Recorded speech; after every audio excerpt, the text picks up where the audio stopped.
Unipkaaqutiarsigikpin taalaqanilaqannasuk unipkaaqtuaq qaaviuraqama niviaqsiaqarualuguuq iñuuniaqaniqsuq angaluqaagamini sumitaimma niviaqsiaqarualuk anguniallatuneqsaq aasiisuraqallavluni supayaanik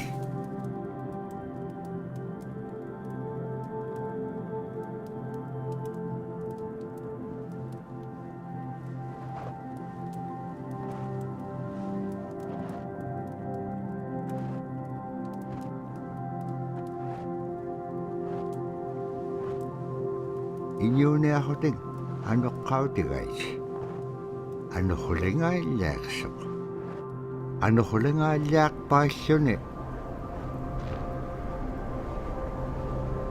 kisaimma panernialiaqsivut niviaqsiaqarualuk kisaimma isummeqpoq tapuraasi kangitsaquaqsigaassumman anuqlisugurugumagaan summan anuqulingaallaaqamagaan tapuraasi kangitsaquaqsigaassumman anuqlisugurugumagaan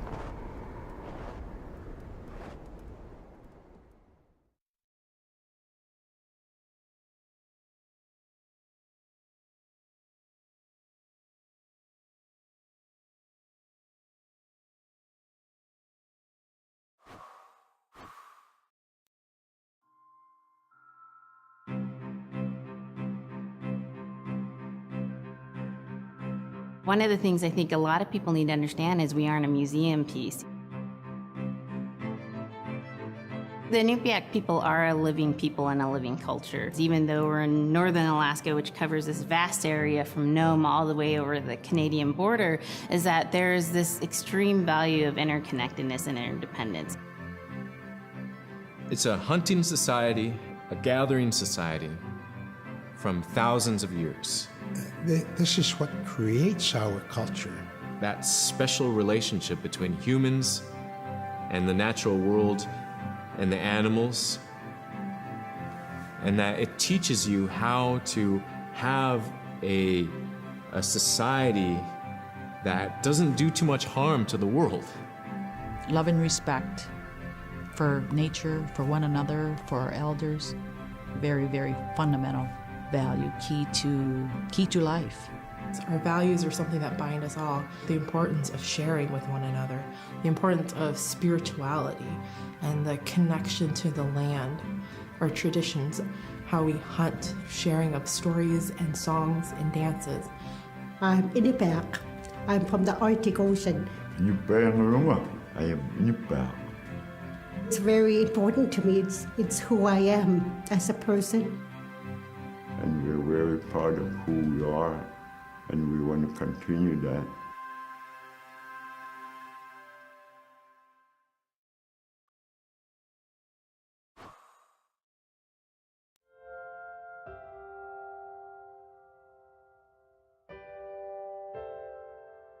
It'd be busy, busy, busy all through the day. You get up and you just go right to work, right to work. There was always something to do. There was never any idle time. The only idle time we had was after we eat and before we go to bed. One of the older people would be relaxing, laying down there and saying, it'd be really nice to hear a story. And then just organically, someone would just start telling a story. Storytelling for the Inupiaq people is very important because it not only created that sense of community, but is a way to pass on wisdom to the next generation. It was like TV, It was just like, it was as good as any movie you've ever seen.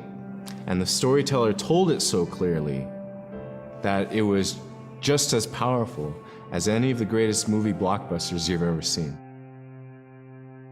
There was a reason behind the stories that we were told because they held traditional knowledge. They held things that we might need to know in life, whether it was about how to find food or how to survive, or it was about well-being and the importance of connecting with people and being a good member of the community. We all do stories. We all live in stories. We all tell stories to our friends. And they need to be told. They need to be heard.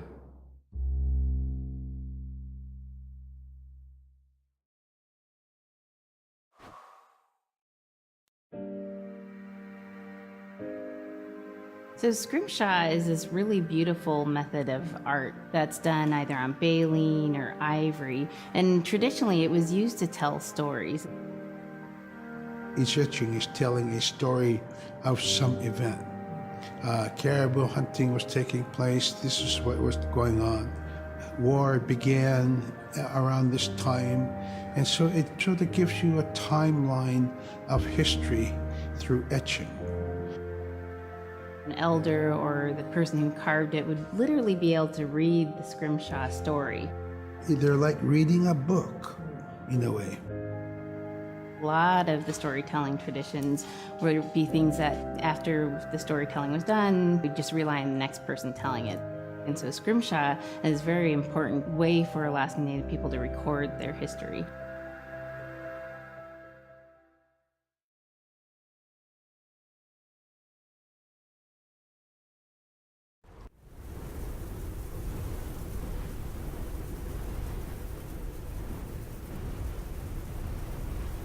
Ano hulak pa ito sunira ka na chokon ni. Tabra ni beyak siya karewalak ayumit chok. Payaguni ulik sok.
Tokutawayak tok kisimreome.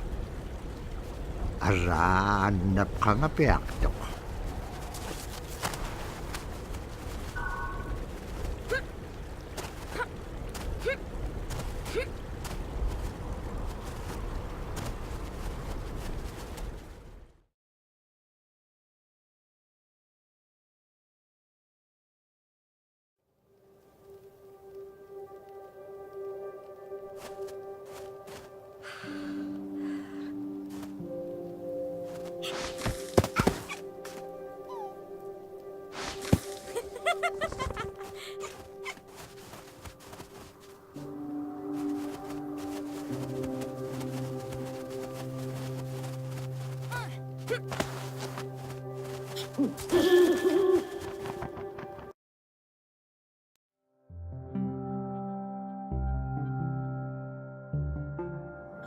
When I was growing up, my grandpa had a pet white fox.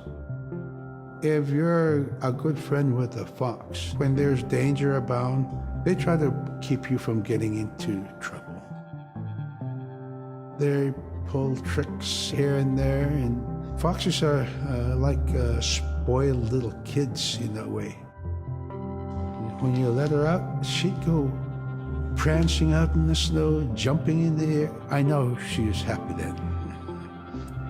Come running at me and jump on my chest, knock me backwards, lick my face, and I try not to let it. So that was my memory of my grandpa's pet fox.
Caribou it provided for us in many ways. Our clothing in those days was made of all caribou skin. I grew up wearing caribou pants, mittens, caribou skin mattress, blankets. Some people had boots that were made with wolf leggings, sealskin sole bottoms. Baleen was shaved to make insoles. They kept us quite dry and warm as well. But the caribou skin clothing was the best. We would get as many yearlings as we could for our outer clothing. And for a heavy winter, we would get caribou in February or March because the hair was the longest and the skin was the thickest, and we would use those for our winter gear. With that stuff on, you could sleep outside in 50 below and it wouldn't bother you a bit.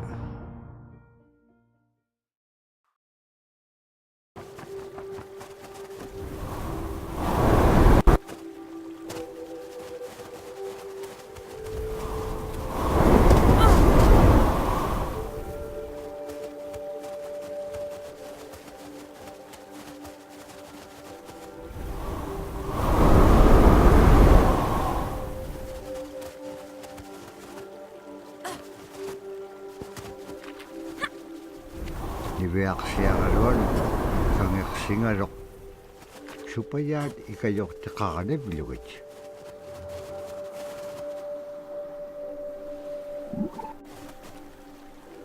Niviaksiagaluan kangersingalok supaya ikayok tekakane bilugit. Allawlun itam na terigan niak.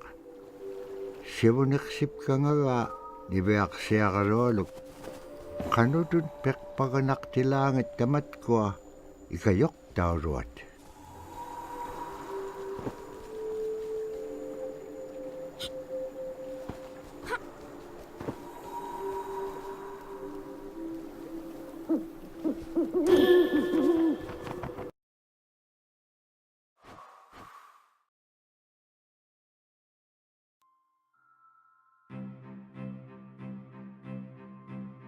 Silla is the weather. It also means the atmosphere Here's the Nuna, or the land. And it's anything from the land into the moon, the sun, the stars. That's Sila. It's a very spiritual, and we have a relationship with Sila. Sila has a soul in the same way we do as people, in the same way animals do. I think spirit helpers in and of themselves are really about how we're connected with things. And so it may be that there is a spirit helper that shows themselves as a bird to show you the way home, or it may be a spirit helper that actually decides to show themselves with the face and body of a man instead of their animal form. And so I think one of the things that's hard to understand is that it's not one way of seeing things, it's one way of knowing you're connected to everything.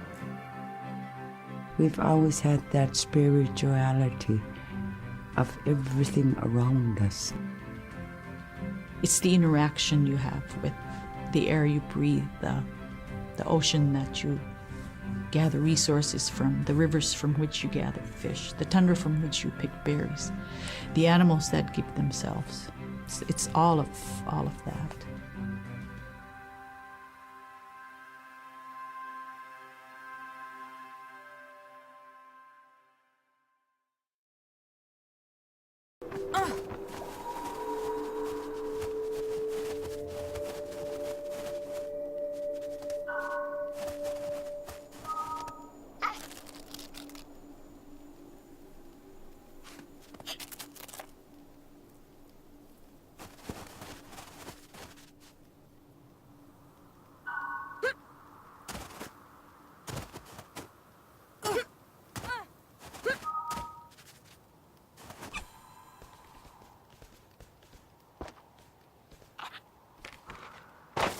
Niviaqsiaqalualuгулу teriganniaqalu ikayuutipiaqtuk. Siqaqaniortimigini. Araa kangeqsinaitsoqunni qanuq pisilaaq. Aqlaan tavra atautsikun aingaruk.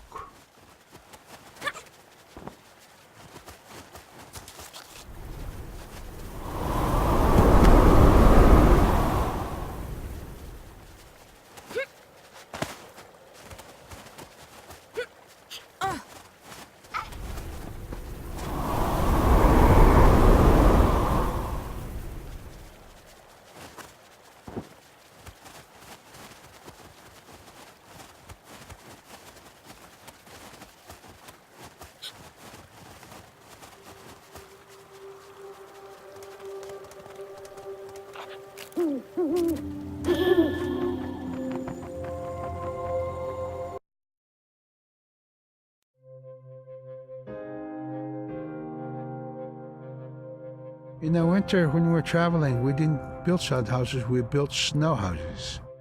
In Canada, they call them igloo, but here in Alaska, we call them apuya.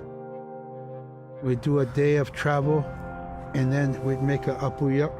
The next day, my father would set traps, spend the day there, rest the dogs, give them something to eat, and then the following day, we continued to the next place.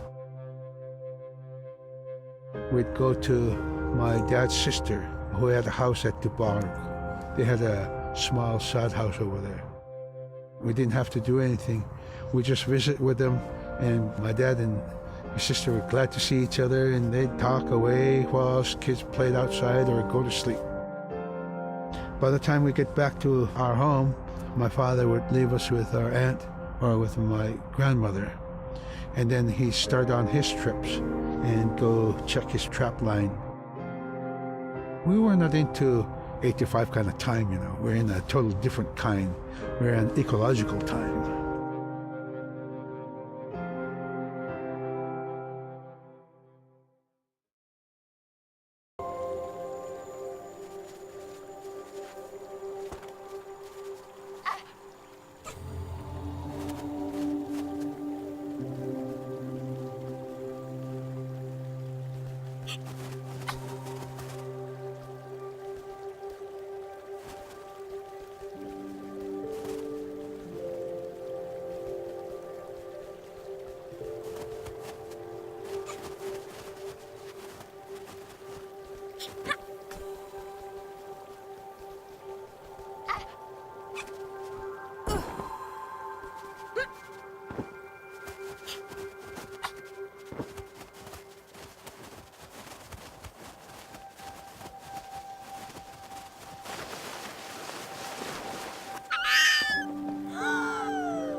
Iveaksiaqaluallu tikitka aaqimaarpini. Agalaan maluunaqsingamalaq. Inñoquluk tikinngamaloq iveaksiaqaluallu piingaan. Ivaqalaqsimaloq sumittaimma. Nikatjakkumañainniqsuq paqitqaangaarnagu ivaqtani. Nunaaqqiq ikiwaqtuaqaniqsuq iñungi toquttaqtauganiqsit.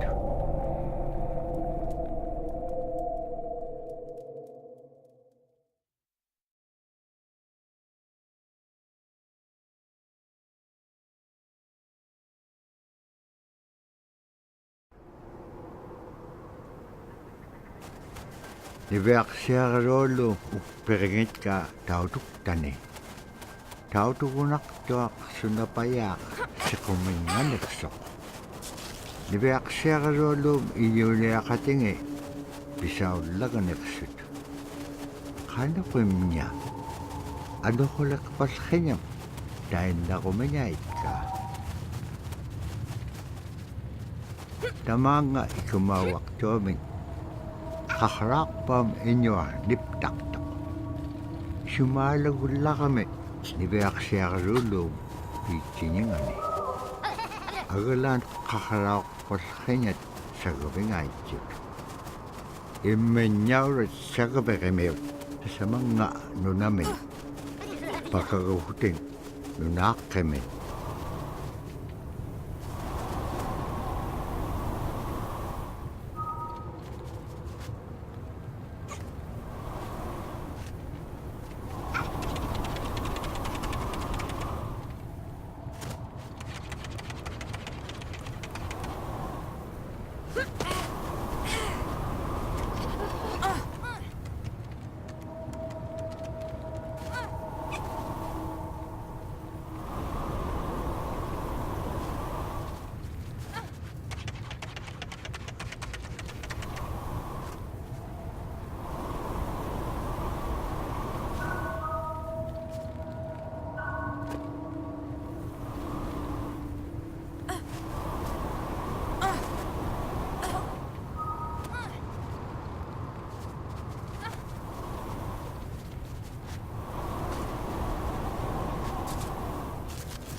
Agalaan qaqraaqpallqiñat sagavingaitsit.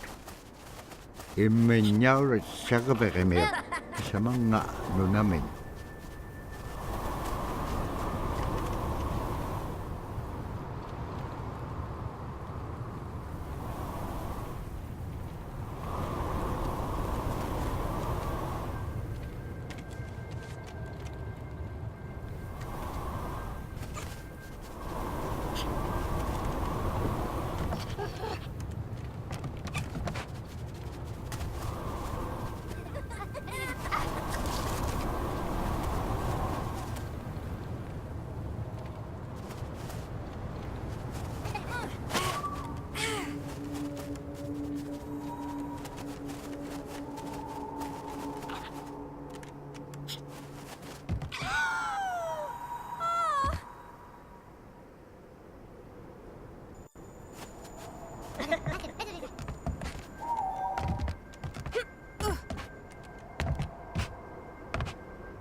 Kaikuen tuting.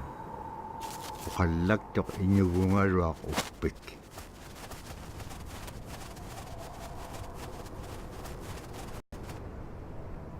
Kano ko mailisimanek pa nga. Isumulaktok ni Beaksya karualo ko.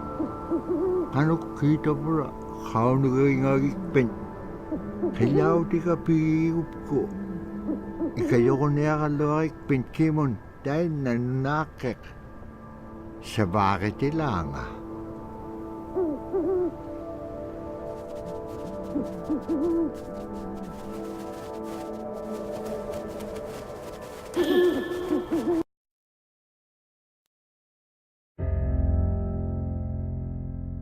Drum is something that's common to all cultures in Alaska.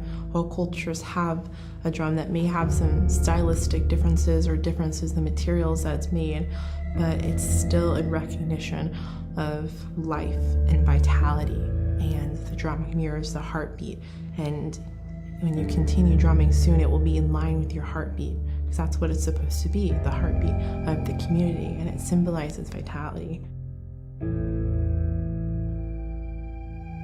And it's the most tremendous feeling to be in a room and to have one long row of all the drummers and to have that feeling of unity, everyone beating in harmony, the drum beat in unison. It's the most beautiful feeling. And to know that you're connected, you're on the land that you are connected to. And even if you grew up outside of the community, that which is in you comes from this area. And it's the greatest feeling.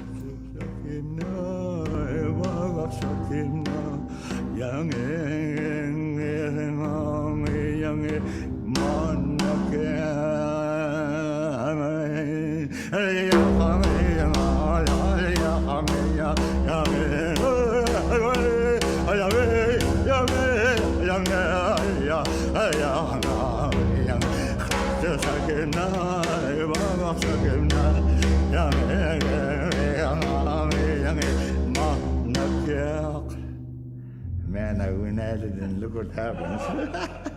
Oh.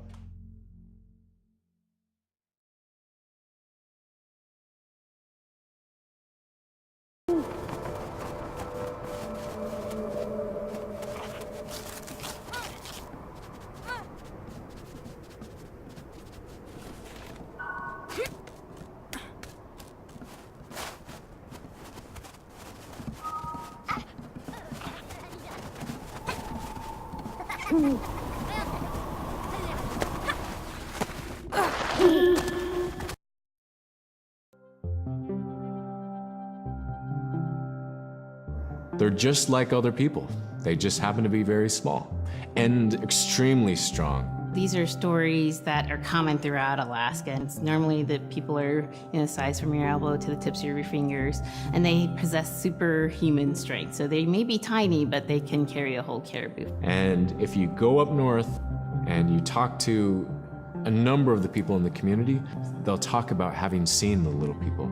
There's a place at home that we know, but we don't profess it to anybody. But it's not like the boogeyman. They can be mischievous, they can be ornery, or they can be helpers. And every now and then, we might have the opportunity to see them, especially if they want us to see them. The fact that it's across Alaska really tells you something about our history and how we interacted with nature around us.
qilaraaraartuat niviarsiaqaluallu qaqqittaa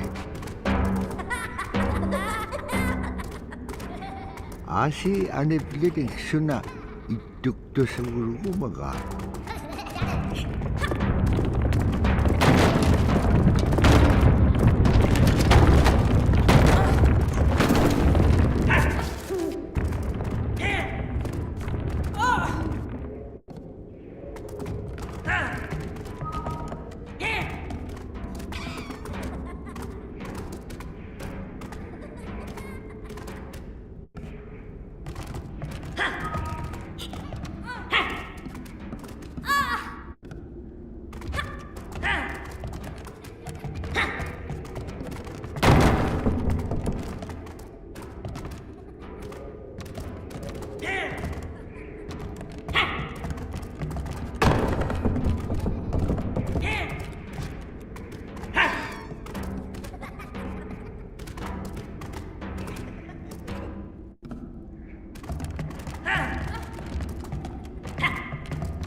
niviarsiaqaluallu savattoqumiarlagut imminyaurat paqitka uppium qillautinga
niviarsiaqaluallu utingaluq qillautiligaaquni uppiqqupiatsapalugaluq aasiitamura piviittaqiliutipiallagaga niviarsiaqalualuk tainnaxuni aitsuutikhilaqangaluq uppik uqallaktuq Uvau na kauna kingagiga.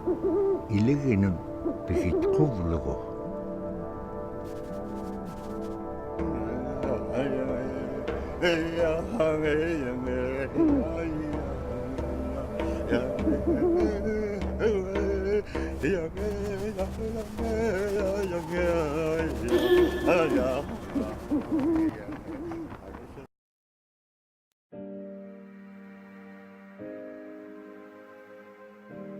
The bola is what we call kilamitang.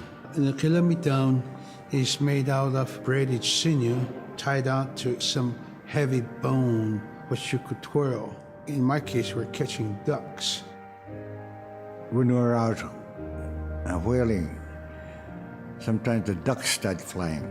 And they're good for duck hunting. You know, if you're a whaling crew, you can't make too much noise. So you can't use a shotgun for getting some duck soup handy, you know. So bola was a really handy weapon to use for catching ducks. You know, the ducks fly in, you throw it up and tangles up the bird, and down they go.